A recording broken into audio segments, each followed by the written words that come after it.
నమస్తే శ్రీమాత్రే నమః శ్రీ గురుభ్యో నమః.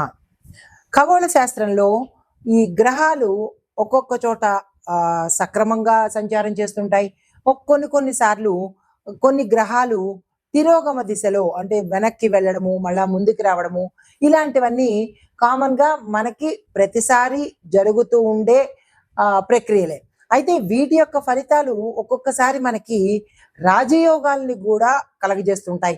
ఉదాహరణకు సూర్యుడు బుధుడు సంయోగం చెందడం వల్ల ఒక్కొక్క రాశిలో సంచారం చేయడం వల్ల భాస్కర రాజయోగం అని, అమలక రాజయోగం అని, షడష్టక రాజయోగాలని ఇలాంటి రాజయోగాలు కొన్ని సార్లు మాత్రమే మనకి అద్భుతమైన అవకాశాలు ఇస్తాయి.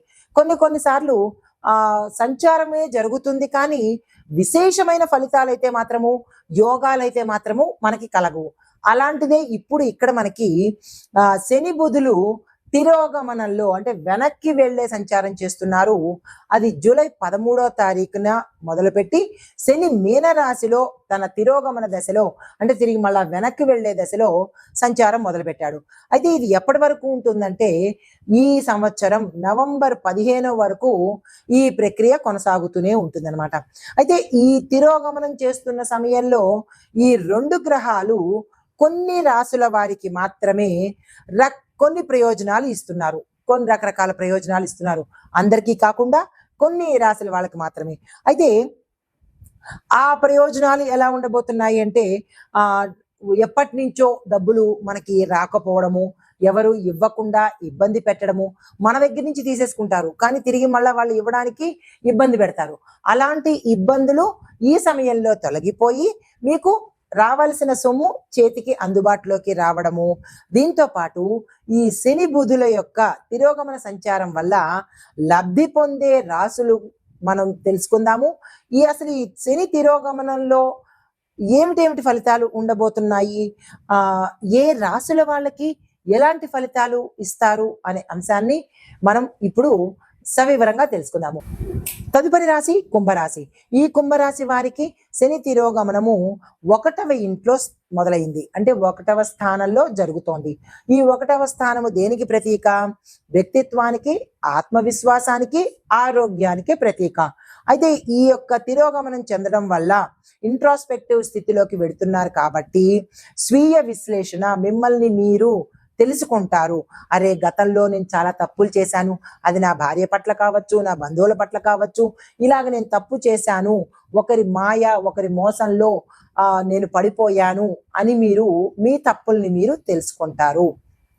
దీంతో పాటు కొంతమంది ఈ రాశిలో ఉండేవారు భార్యను వదిలేసి వేరే సంబంధాల కోసం వెళ్ళిన వాళ్ళు కూడా వారి వల్ల అంటే థర్డ్ పార్టీ వారి వల్ల వీళ్ళు బాగా నష్టపోయి అప్రదిష్ట పాలయ్యి మొత్తం రోడ్డు మీదకి ఏడ్చబడినప్పుడు వీరు తన తప్పును తెలుసుకొని తిరిగి భార్య దగ్గరికి కానీ కుటుంబీకుల దగ్గరికి కానీ వచ్చి క్షమాపణ చెప్పే స్థాయికి దిగజారే అవకాశము, అంటే మీలో శని భగవానుడు ఆత్మ విమర్శన చేసుకునే సమయాన్ని ఈ సమయంలో ఇస్తున్నాడు. తప్పకుండా పశ్చాత్తాప చెంది ఈగోలకు యాటిట్యూడ్లకు వెళ్లకుండా క్షమాపణ చెప్పినట్టయితే, సెల్ఫ్ రిపెండెన్స్ కనుక కలిగినట్టయితే మంచి ఫలితాలు పొందే అవకాశం కనబడుతోంది. అయితే గతంలో తీసుకున్న నిర్ణయాలు ఏమైనా తప్పుడు నిర్ణయాలు భార్య పట్ల కావచ్చు, లేదా థర్డ్ పార్టీ నన్ను బాగా చూసేసుకుంటుంది అని ఇల్లీగల్ కాంటాక్ట్స్ వల్ల కావచ్చు, ఆ నిర్ణయాల వల్ల మీరు ఇప్పుడు బాధపడి దాన్ని మళ్ళా మీరు పునరాలోచన చేసి మీ తప్పిదాన్ని మీరు తెలుసుకునేటట్లు చేస్తున్నాడు శని భగవానుడు.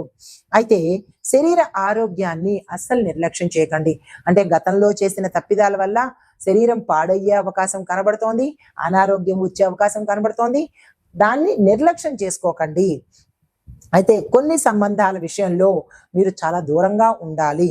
ఇందాక నేను చెప్పినట్టుగా మీరు ఏర్పరచుకున్న ఇల్లీగల్ కాంటాక్ట్స్, రహస్య సంబంధాల వల్ల మీకు ఎక్కువగా ఇబ్బందులు కలగడము, సమాజంలో పరువు పోవడము ఇలాంటివి గోచరిస్తున్నాయి. జాగ్రత్తలు తీసుకునే ప్రయత్నం తప్పనిసరిగా చేసుకోండి. వీలైతే వారి నుంచి దూరంగా వెళ్లే ప్రయత్నం తప్పనిసరిగా చేసుకోండి. ఇది శాశ్వతంగా మిమ్మల్ని చెడిపేసే అవకాశం కనబడుతోంది, జాగ్రత్తలు తీసుకోండి. మీరు స్వయంగా మారడానికి అయితే ఈ కుంభరాశి వారికి ఈ శని తిరోగమన సమయంలో వాళ్ళ యొక్క తప్పులు తెలుసుకొని స్వయంగా మారడానికి ఇది మంచి అవకాశము. ఆ ప్రయత్నం తప్పనిసరిగా చేసుకోండి. అయితే మరి ఇంకా బుధుడు యొక్క తిరోగమనము ఏ స్థానంలో జరుగుతోందంటే 7వ స్థానంలో జరుగుతోంది. 7వ స్థానం అంటే భాగస్వామ్య స్థానము, దాంపత్య జీవితము. అయితే ఈ భాగస్వామ్యము అంటే వ్యాపార పరంగా భాగస్వామ్యము, పార్ట్నర్స్. దాంపత్య జీవితం అంటే కుటుంబంలో పార్ట్నర్స్ అంటే భార్యాభర్తలు అన్నమాట. అయితే బుధుడు 7వ స్థానంలో తిరోగమన దశలో ఉండేటప్పుడు గందరగోళ పరిస్థితులు తల ఎత్తవచ్చు మీ భాగస్వాముల మధ్య. వ్యాపార సంస్థల్లోనూ ఇప్పుడు ఇక్కడ కుటుంబ పరంగా కూడా భార్య కాని వాళ్ళ చేత అంటే ఇప్పుడు సహజీవనంలో ఉండే భాగస్వాములు కావచ్చు, భార్యాభర్తలు భాగస్వామ్యం కూడా కావచ్చు, వాళ్లలో ఇబ్బందులు తల ఎత్తేటట్టు, గొడవలు తల ఎత్తేటట్టుగా గోచరిస్తోంది. అయితే వివాహితులు, పార్ట్నర్ల మధ్య అంటే వివాహం అయిన వాళ్ళు, వ్యాపారంలో భాగస్వాములు, వీళ్ళ మధ్య కమ్యూనికేషన్లో తేడాలు వచ్చి విపరీతమైన ధోరణులకు వెళ్ళిపోవడము, కుటుంబంలో అయితే విడిపోవడము, తన్నుకోవడము, కొట్టుకోవడము ఇలాంటివి జరిగే అవకాశము. భాగస్వామ్యంలో అయితే కోర్టు కేసుల్లోకి వెళ్ళడము, పోలీస్ కేసులు పెట్టుకోవడము ఇలాంటివి వ్యాపార పరంగా జరిగే అవకాశం కనబడుతోంది. అంటే భాగస్వామ్యంలో ఇటు బిజినెస్ లోను, ఇటు దాంపత్యంలోనూ కూడా ఎక్స్ట్రీమ్ స్టేజ్కి వెళ్ళిపోయేటట్టు కనబడుతోంది. జాగ్రత్తలు తప్పనిసరిగా తీసుకోండి. అయితే పాత విభేదాలు గతంలో ఉంటే, ఇటు పార్ట్నర్స్ మధ్య కావచ్చు, ఇటు భార్యాభర్తల మధ్య కావచ్చు, ఏవైనా విభేదాలు ఉంటే కలిసి కూర్చుని మాట్లాడుకున్నట్టయితే కనుక ఒకంత సానుకూలమైన ఫలితాలు ఉండవచ్చు. అయితే ఇక్కడ దాంపత్య జీవితంలో భార్యాభర్తలు ఎవరైనా సరే వేరే వాళ్ళతో సంబంధాలు పెట్టుకున్నట్టయితే అది తెలుసుకుని ఈ సమయంలో మీరు కనుక పశ్చాత్తాప చెంది భర్తనైతే భార్యను క్షమించమనండి, భార్య అయితే భర్తను క్షమించమనండి. తిరిగి మళ్ళా ఆ దాంపత్య జీవితంలోకి వచ్చే ప్రయత్నం ఇక్కడ కుటుంబ పరంగా చేసుకోండి. ఇక్కడ వ్యాపార పరంగా చూసుకున్నట్టయితే మీ యొక్క భాగస్వామిని మీరు మోసం చేసినట్టయితే కనుక, లేదా అంటే అన్యాయం చేసినట్టయితే కనుక వారి ముందు కూర్చుని ఆ భాగస్వాములతో కలిసి చర్చించుకుని వీలైతే క్షమాపణలు చెప్పుకుని తిరిగి మళ్ళా కలిసి ప్రయాణం చేసేటట్టుగా చేసుకుంటేనే కనుక మంచి జరిగే అవకాశం కనబడుతోంది. లేదంటే కనుక అంటే చర్చలు జరిపి ఇటు కుటుంబంలో కానీ ఇటు వ్యాపారంలో కానీ చర్చలు జరిపితే ఒక మంచి ప్రయాణం జరిగే అవకాశం ఉంది. లేదు నేను ఇలాగే ఉంటాను అంటే కనుక ఇటు వ్యాపారంలో నష్టపోవడము, ఇటు కుటుంబ పరంగా రోడ్డు మీదకి వచ్చి ఇల్లీగల్ కాంటాక్ట్స్ బయటపడి రోడ్డు మీదకి వచ్చి అప్రదిష్ట పాలయ్యి మొత్తంగా నష్టపోవడము, ఇటు రెండు వైపులా మీకు నష్టాలే జరుగుతున్నాయి. కాబట్టి అటువంటివి ఏవైనా ఉంటే కనుక ముందే రిపెండ్ అయ్యి పశ్చాత్తాప ధోరణితో ఇరుపక్షాలు క్షమాపణ చెప్పుకున్నట్టయితే కొంత సానుకూలమైన ఫలితాలు పొందుతారు. అయితే లాభపడే అంశాలు ఏమిటి ఇక్కడ అంటే కనుక స్వీయ ఆత్మ విశ్లేషణ వల్ల మీకు ఎదుగుదల ఉంటుంది. రెండవది వ్యాపార భాగస్వామ్యము తిరిగి పునరుద్ధరణ అంటే మళ్ళా తిరిగి ప్రారంభం అయ్యేటట్టుగా గోచరిస్తోంది. మునుపటి వ్యక్తిగత తప్పిదాలు ఇప్పుడు మీరు సరిచేసుకుంటేనే భవిష్యత్తులో బాగుపడతారు. లేదు నేను ఇంతే అనుకుంటే కనుక ఇంతేగానే ఉండిపోయే అవకాశాలు ఉన్నాయి. జాగ్రత్తలు తీసుకోండి.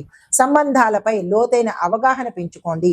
మీ భార్య ఏంటి, మీ భర్త ఏంటి, నేనున్న స్థితి ఏంటి, నాతో ఉన్న వ్యక్తి ఎవరు, ఇక్కడ భాగస్వామ్యంలో నేను నమ్మిన భాగస్వామి ఎవరు, అంటే వ్యాపారంలో నేను నమ్మిన భాగస్వామి ఎవరు, నేను మోసపోయిన భాగస్వామి ఎవరు అనేది ఇక్కడ వ్యాపార పరంగా మీరు నిర్ణయాలు తీసుకోండి, చర్చించుకోండి, ఒకసారి విశ్లేషణ చేసుకోండి. అయితే జాగ్రత్తలు దేనిలో తీసుకోవాలి? ఆరోగ్యపరంగా గుప్తంగా ఉండే శరీర భాగాలలో రోగాలు వచ్చే అవకాశము, అనారోగ్య పాలవ్వడము ఇలాంటివి ఎక్కువగా గోచరిస్తున్నాయి. నిర్లక్ష్యం వద్దు. అయితే ముఖ్యమైన విషయాలలో స్వయంగా తేల్చుకుంటేనే, సలహాలు తీసుకొని తేల్చుకుంటేనే మంచి జరిగే అవకాశం కనబడుతోంది. అయితే ఆవేశంతో నిర్ణయాలు తీసుకోకండి. అదే మీకు చెప్పదగిన సలహాలు, పరిహారాలు శని గ్రహానికి శనివారం రోజు సూర్యోదయానికి ముందే నల్ల తెల్లలను నీటిలో కలిపి అభిషేకం చేసుకోండి. సూర్యుడు రాకముందే గ్లాసులో నల్ల తెల్లలు అంటే నల్ల నువ్వులు వేసుకొని అది స్వామివారికి అభిషేకం చేసే ప్రయత్నం తప్పనిసరిగా చేసుకోండి. బుధవారం రోజు గణపతి ఆలయంలో ఆకుపచ్చ దర్భతో అర్చన చేయించుకోండి. గరిక అంటారు దాన్ని.